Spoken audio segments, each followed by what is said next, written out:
Welcome to Lesson 1 of Android App Development Fundamentals. In this lesson, we're going to be focusing on how to set up your development environment. Now, one of the key things you're going to need to do is to get a bunch of software from the website that you see displayed here on the screen, developer.android.com. Now, this is the home page for the site, and the key tab on this site is the SDK tab. And before you get into setting up your environment, you do want to make sure that you check out the SDK System Requirements link down here in the left-hand column so that you can ensure that your computer has the minimum requirements or meets the minimum requirements for Android app development. Now, we're not going to start downloading the Android SDK and tools quite yet because there are a couple of other things that we're going to need to install first. Now, before I get into the installations, I just want to overview some of the other tabs that are available to you here on the Android developer site. You'll notice that we have a Dev Guide tab, and the Dev Guide provides all sorts of nice articles on how to work with various aspects of Android and the Android APIs. We have a reference tab, which is where you'll go for all of the documentation about the many different packages that are available to you in Android, the details for a given package, and in the case that you've already selected a package or a class within the package, the details of that package or class. We also have a resources tab where you'll find all sorts of nice resources, including sample code that's provided by Google to show you how to work with various aspects of Android, articles and tutorials as well. And we have a videos blog where you can watch videos about Android development, and then the Android team from Google also has a blog that you can access right through here as well. Now, before you get started with the Android tools development from the SDK tab, you want to make sure that you have Java installed on your computer. When you're developing in Android, you can use Windows, Linux, or Mac OS X as your development platform. And Java is available for all of those platforms. Now, if you go to the main Downloads tab for Java, which you can find on this Oracle website, you'll see that as of right now, the current version of Java is Java SE 7, and for Android development you actually need only Java SE 6, which is available a little bit further down here on the page. Here you can see the Java SE 6 update 29, which at the time of this video recording is the most up-to-date version of Java Standard Edition 6. And for the purpose of development, you're going to need the JDK. So you'll want to download that, and please be sure to carefully follow your installation instructions, which are provided right down below here, to make sure that Java is really set up correctly on your computer. Now, when you go to the downloads page, you'll see for Java SE 6 that there's versions for Linux, Solaris, and Windows. So again, with Android development, you can develop on Windows and Linux, not on Solaris. But you can also develop on Mac OS X. Now, if you've already installed the Xcode developer tools for Mac OS X, then Java should be installed on your computer. But you also have another option for JDK installation on Mac OS X, which is the Open JDK port of the JDK, and you can get that from the website that's displayed here on the screen. So again, Windows, Linux, and Mac OS X, make sure that you first have the JDK installed properly on your system. The next step is going to be to install Eclipse. And for that purpose, we'll go to eclipse.org/downloads. Now, it is possible to develop for Android without installing Eclipse, and there are many Android developers who do that. However, in the context of this Android App Development Fundamentals Live Lessons product, everything I show you is in the context of the Eclipse IDE using the Android development tools through that IDE. So to follow along properly, you will want to make sure that you have Eclipse installed.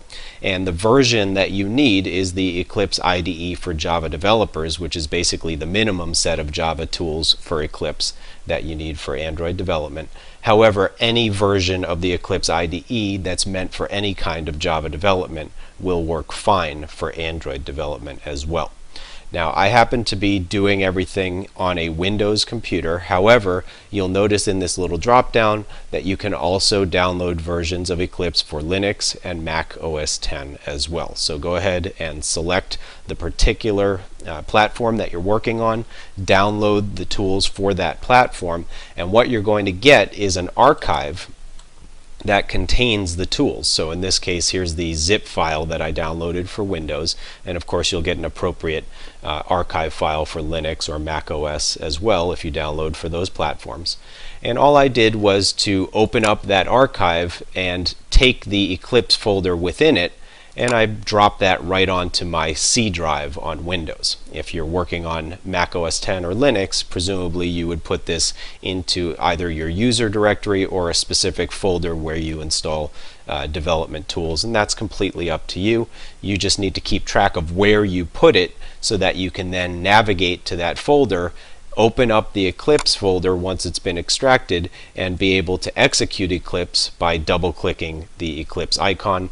In this case, again, I'm showing this to you on Windows, so it's an executable file, a .exe file. On Mac OS X or on Linux, it may show up as just the word Eclipse. Just locate this icon, double-click it, and go ahead and open up Eclipse. Now, because I downloaded Eclipse from the internet, Windows is giving me a security warning here indicating that this is an unknown publisher. Again, it tells you where it's from on your system. If you're concerned about whether or not this is the valid version of Eclipse, know where you got it from in the first place. In my case, I know I went and got it from eclipse.org, so I'm now simply going to run that and open up the IDE. Now, when the IDE first starts executing, it gives you this workspace launcher window, and by default a workspace is placed into your user folder on your system, and it's called workspace by default.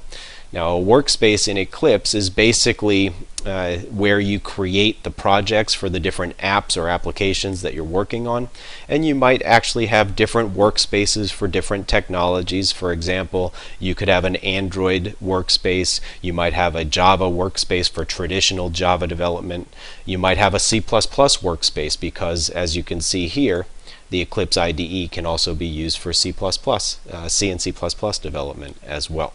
So you can go ahead and use the default workspace if you like, which is what we do in these videos. I'll click OK to do that, and the IDE will continue launching, and in a moment we'll get the Eclipse window on the screen, and this is where we're going to be doing our Android development.